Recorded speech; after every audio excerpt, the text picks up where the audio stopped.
Hey, this is Brandon with Lady in the Lineman. Today I want to talk about resin 3D printing. And specifically, I want to talk about hollowing prints and the importance of drain holes and where we put the drain holes. When I first started printing, I just thought you hollowed out a print and then you'd be fine. And I learned pretty quickly that they explode and leak resin everywhere. So today I don't do that anymore, and I've actually had a lot of success. So let's jump into Chit Box and do that. So the first thing we want to do is import our model. So I'm going to import the nun's face. And I'm going to use the auto orient. And as you can tell, this is still a solid piece of resin if I was to print it now. So I'm going to go ahead and scoot that into position. And I'm actually going to be making two of these. So before I go and add supports or anything, I'm going to go ahead and put these in a position where I can fit two models.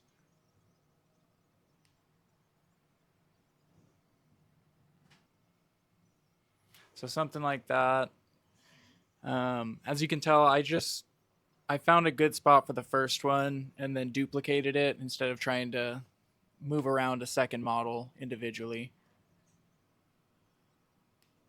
So I do have specific support settings that work really well for my machine. If you need those, let me know, and I can either make a video or post them in the comments. But assuming you do trust your auto supports, they should work for most models. But I go in, and depending on the size of it, I try and hit as many of the outside edges as possible. You also want to be conscious that these are going to leave little scars and things like that potentially. So over supporting it could be an issue too.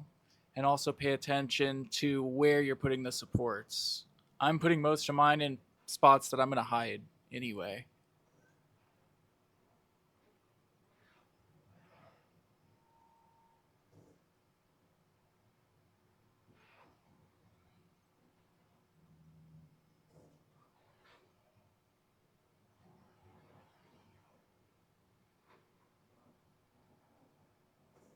So overall, the supports look pretty good as they are here. I can't really fit them anywhere else.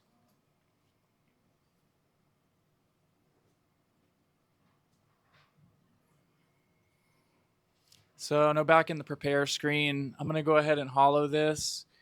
And the reason I do the supports first is because if you were to hollow it and then do your supports, you're going to have a bunch of supports inside the hollowed out model.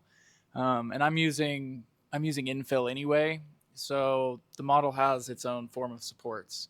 But this is the important piece here: digging holes and where they go.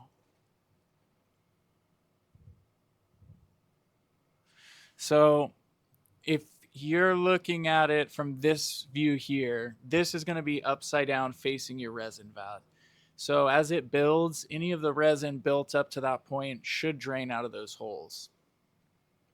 But I'm still going to put them just about anywhere I can fit them. That's not going to lose any of the support value of the resin, and also not going to mess with the model. So as you can see here, that's what happened. It actually went through the model and cut out a piece of her throat. So I'm going to go ahead and remove that hole, and I'm just going to put them up behind her cheekbones, because that's actually one of the larger parts of the model itself. And aside from it capturing resin and that becoming an issue, you want to have enough drain holes that when you clean this, you can get a good amount of alcohol or water, if you're using water washable resin, inside of that model and swish it around. And you just don't want any uncured resin in that bad boy when you close it up. All right, so now you can see that both of the heads actually fit. They have the same supports, they're in the same orientation, and that's not going to work for every model, but it does for this. So with that empty space there, I'm going to go ahead and put her cross. I can only fit one on this plate, but I'm not going to hollow it. It's going to get basic orientation and auto supports, and then I'm just going to put it between the two.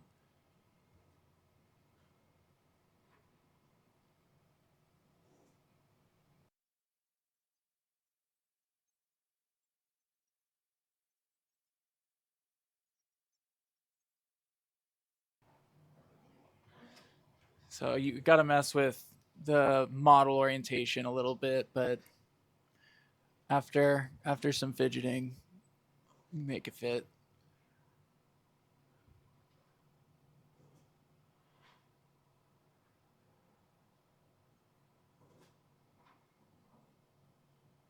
So I'm going around the build plate and just looking at the edges of each support to make sure that it's not overlapping.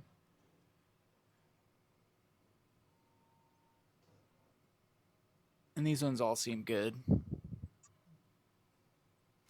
So I'm going to export these models. I'm using an Anycubic printer, and I don't know any other way of using the remote print function other than doing it from their slicer.